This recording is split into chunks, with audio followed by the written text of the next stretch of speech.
have a brother in the 2nd Battalion. Yes, sir. Is he Alive. And with your help, I'd like to keep it that way. But they're walking into a trap. Your orders are to deliver a message calling off tomorrow morning's attack. If you don't, we will lose 1,600 men. Your brother among them. Good luck.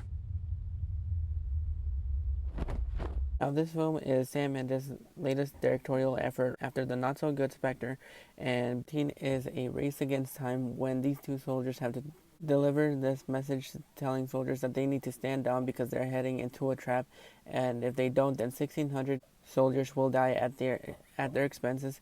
And not only does this film take place in under 24 hours, but it also is meant to look like one continuous shot. Now, I was really excited to take a look at this film because even though I'm not a huge history buff, there are some war movies that really intrigued me, and even though I enjoyed Dunkirk for what it was, I was really excited to see this film because after hearing that it was meant to look like one continuous shot, that really intrigued me because the last time that I saw a movie like that was Silent House, and well, we don't really talk about that movie. So now for the next 2 hours, you're basically put into this war situation where not only are you looking at the war through these two soldiers' eyes, but you're also part of the journey that they're going to, because now this movie isn't just a one continuous shot with two characters, but it's also shot beautifully by Roger Deakins, and this movie is really intense, it's gripping, it's real, and this movie is basically a slow burn that you wouldn't expect from a war movie.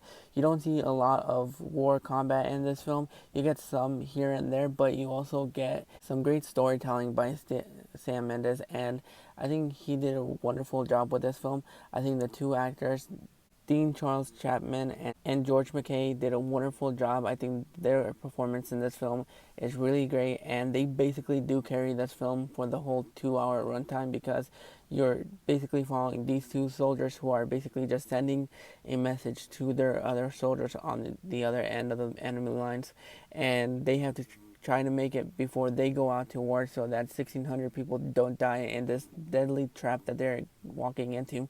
And I really like that because you get a sense of what the war is going on. You get the scope, you get to see everything that they're going through.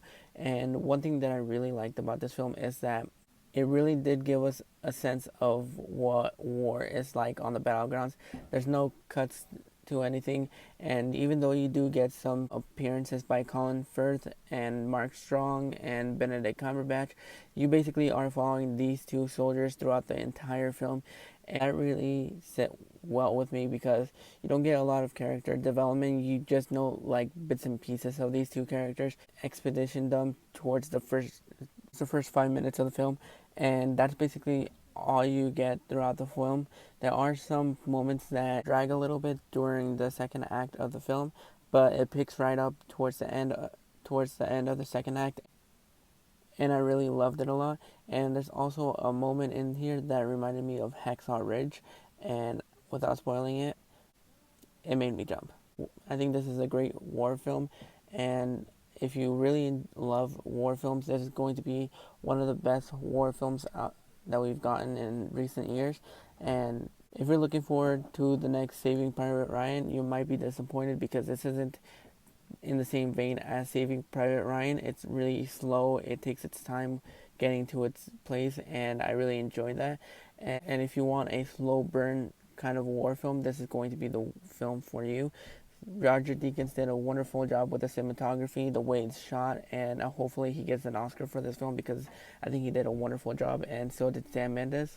And overall, I think this movie is gripping, it's realistic, it's intense, and it's really emotional towards the end of the film, and I really enjoyed everything that we got on screen, and hopefully you guys enjoy it when you guys see it this weekend. I'm going to go ahead and give 1917 a 10 out of 10.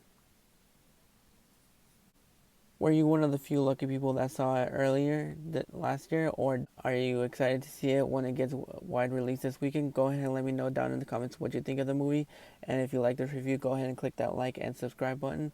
I'm going to be having my review of Just Mercy coming out really soon, so look forward to that. And if you want me to review any other movies, go ahead and let me know what movies you want me to review. And until next time, this is Josie. reviews.